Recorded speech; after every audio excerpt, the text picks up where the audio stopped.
Hello my friends, in this Photoshop tutorial I will teach you how to insert an image into text kind of like this. We will add the drop shadow and yeah, let's get right into it. To start our project I will go to File and New and I'll create a new document. For this image I will create a 3000 by 3000 pixels and click Create.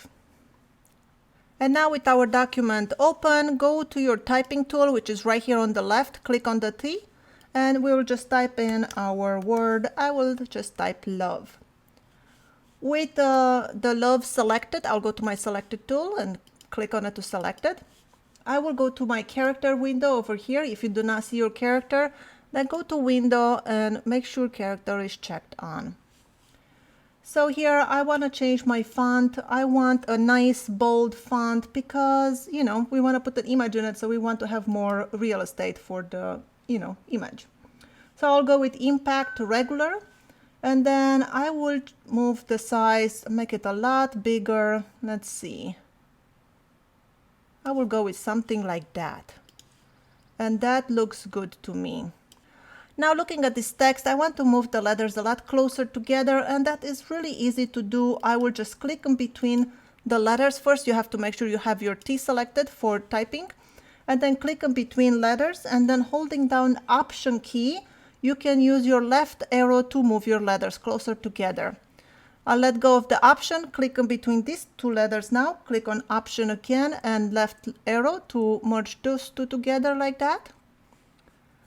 And then we'll do the same in between these two letters. Something like that looks good. Now it doesn't matter what color the text is because we will have our image in there. We have our text and now we have to bring in our image. To bring in the image we will go to File, Place Embedded, and then I have my image into my downloads. It's this image over here. It's not my image, I took it from Pexels. If you do not know anything about Pexels, it's a free stock image website that you can just, download images and use them on your own projects. So now I have the image in here. Now we have to create a clipping mask. A clipping mask means that we will just apply this image to our text. To do so, there's two ways to do this. You can either right click on your image layer and say create clipping mask, and that will do it. I'll do Command Z to undo that. Or you can hold down Option and hover with your mouse between the image and the text, and this will give you this little down arrow, and then you click there and there you go, we have our clipping mask. Now we can click on the image and then with selection tool we can just move it around and position it the way we want it. I can do Command T to make it bigger, to make it work with this image. Hold down Shift to keep the proportions, and now we can move it around.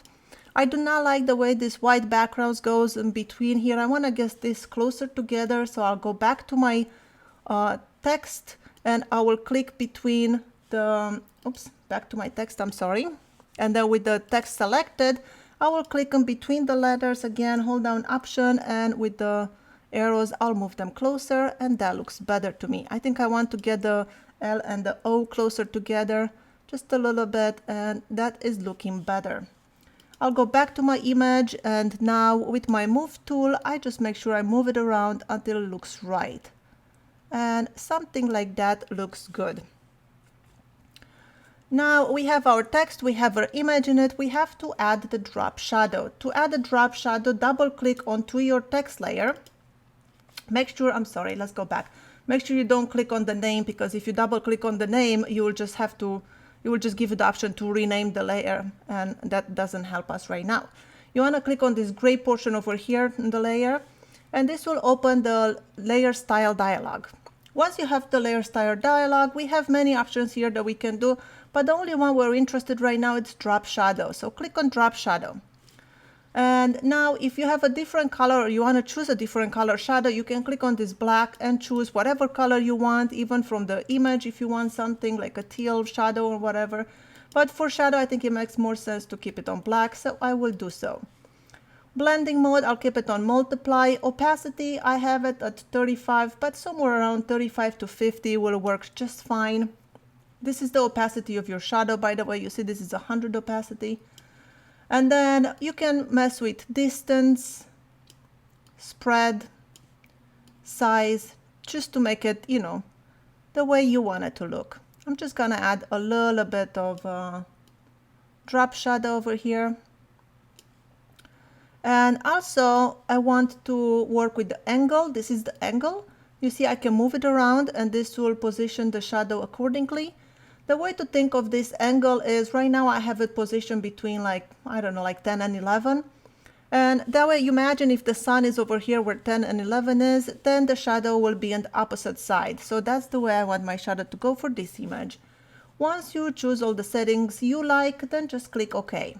Well, now we have the text, we have the image in it, and we have a drop shadow. How do we add our color background? To create a color background, I will click on my background and then click over here onto your adjustment layers and choose a solid color adjustment layer. And now we get to choose our color. This is where our creativity comes in. You can choose whatever color you want from here, or you can choose something from the image. Like I can choose this, you know, blue from her dress and that looks great. I can choose the gray from his t-shirt. I can choose the skin tone. I can choose whatever I think works great. For this image, I want to go with like a really light green, and I chose this from the foliage over here. But then I will go to saturation and I will decrease the saturation a little bit. Maybe the brightness, I will brighten a little bit, not too much. And that does not look bad to me. You can change the hue if you want it more green, more yellow, whatever you want. For this particular image, I will just go with this. And this is how you would add an image into a text. It's a really cool effect. It's really easy to do, and you can use it for titles and so on. And yeah, I hope this was helpful. Thank you so much for watching. My name is Skyler Ewing, and I'll see you in my next video.